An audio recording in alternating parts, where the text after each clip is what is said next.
લઘુત્તમ વેતન ધારકો માટે ઓવરટાઈમને લઈને વધુ એક મહત્વના અને સારા સમાચાર સામે આવ્યા છે. હવે મળશે લઘુત્તમ વેતન ધારકોને ડબલ પગારની ગેરંટી. કામ તમે 1 કલાક કરશો, પગાર મળશે 2 કલાક. નવા શ્રમ કાયદા 2026માં આ કાયદો અમલમાં લાવવામાં આવી રહ્યો છે. વિગતવાર માહિતી શું છે? તમામ વિગતો માટે વિડીયોના અંત સુધી બન્યા રહેજો. નમસ્કાર મિત્રો, સ્વાગત છે તમારું અમારી યુટ્યુબ ચેનલમાં. મિત્રો, જો કંપની ઓવરટાઈમના પૈસા ના આપે તો શું કરવું? કામ 1 કલાક, પગાર 2 કલાક. નવા શ્રમ કાયદા 2026માં ઓવરટાઈમ પર તમને હવે ડબલ પગારની ગેરંટી આપવામાં આવી રહી છે. નવા શ્રમ કાયદા હેઠળ પગારની ગણતરી બદલાઈ ગઈ છે. ઓવરટાઈમ રેકોર્ડ જાળવવો હવે કંપનીઓ માટે અનિવાર્ય થઈ ગયો છે. ભારતીય કાર્યક્ષેત્રમાં ક્રાંતિકારી ફેરફારો લાવવા માટે તૈયાર કરવામાં આવેલ નવો શ્રમ કાયદો 2026 આજથી અમલમાં આવ્યો છે. આ કાયદાની સૌથી મોટી અને આકર્ષક બાબત ઓવરટાઈમ વધારાના કામના કલાકોને લઈને જોવા મળી રહી છે. અત્યાર સુધી જે કંપનીઓ કર્મચારીઓ પાસેથી મફતમાં અથવા તો નજીવા વળતરમાં કામ કરાવતી હતી, તેમના પર હવે સરકાર અને શ્રમ વિભાગે ગાળીઓ કસ્યો છે. ઓવરટાઈમની નવી વ્યાખ્યામાં 1 કલાક બરાબર 2 કલાક, એટલે કે 1 કલાક તમે કામ કરો છો પરંતુ પગાર તમને 2 કલાકનો મળશે.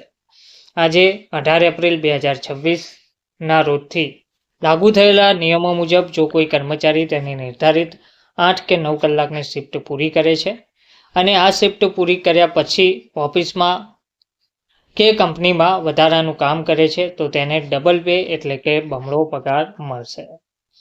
સરળ ગણિત સમજીએ. જો તમારો 1 કલાકનો બેઝિક પગાર 200 રૂપિયા હોય અને તમે 1 કલાક ઓવરટાઈમ કરો છો તો કંપનીએ તમને તે 1 કલાક માટે 400 રૂપિયા ચૂકવવા પડશે. એટલે હવે કર્મચારીઓને, કામદારોને ઓવરટાઈમના ડબલ પૈસા મળશે. આ ગણતરી કર્મચારીના મૂળ પગાર બેઝિક સેલેરીના આધારે કરવામાં આવશે તેવું જણાવવામાં આવી રહ્યું છે. પારદર્શિકતા અને કડક કાર્યવાહીની કડક કાયદાકીય જોગવાઈઓ કરવામાં આવી છે. 18 એપ્રિલ 2026ના આ નવા કાયદા હેઠળ હવે માત્ર મૌખિક આદેશથી કામ ચાલશે નહીં. દરેક કંપની માટે તેના કર્મચારીઓના ઓવરટાઈમ કલાકોનો સચોટ ડિજિટલ રેકોર્ડ રાખવો ફરજિયાત બન્યો છે. ના પાડવાનો અધિકાર. કોઈ પણ કંપની તેના કર્મચારીને વધારાના કામ માટે દબાણ કરી શકતી નથી અને જો કામ કરાવવામાં આવે તો ચૂકવણી કરવાની ના પાડી શકતી નથી. જો કોઈ કંપની આ નિયમોનું ઉલ્લંઘન કરતી જોવા મળશે તો શ્રમ વિભાગ દ્વારા તેના પર ભારે દંડ અને લાયસન્સ રદ કરવા સુધીની કડક કાર્યવાહી થઈ શકે છે. શોષણ મુક્ત કાર્યસ્થળ અને કર્મચારી જાગૃતિ. નવા કાયદાનો મુખ્ય ઉદ્દેશ્ય ખાનગી ક્ષેત્રમાં થતા કર્મચારીઓના શોષણને રોકવાનો છે. 18 એપ્રિલ 2026ના રોજ બહાર પડેલી ગાઈડલાઇન્સ મુજબ કર્મચારીઓ હવે વધુ જાગૃત થઈને પોતાના હકનું વળતર માગી શકશે. સહાયતા ક્યાંથી મેળવવી? જો તમારી કંપની ઓવરટાઈમ આપવાનો ઇનકાર કરે તો તમે પહેલાં HR વિભાગ અને ત્યારબાદ સીધા જ શ્રમ વિભાગ, લેબર ડિપાર્ટમેન્ટના પોર્ટલ પર ફરિયાદ કરી શકો છો.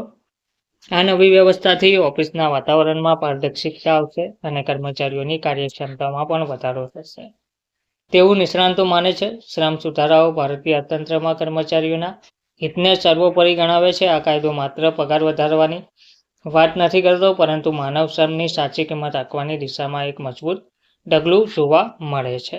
ધન્યવાદ.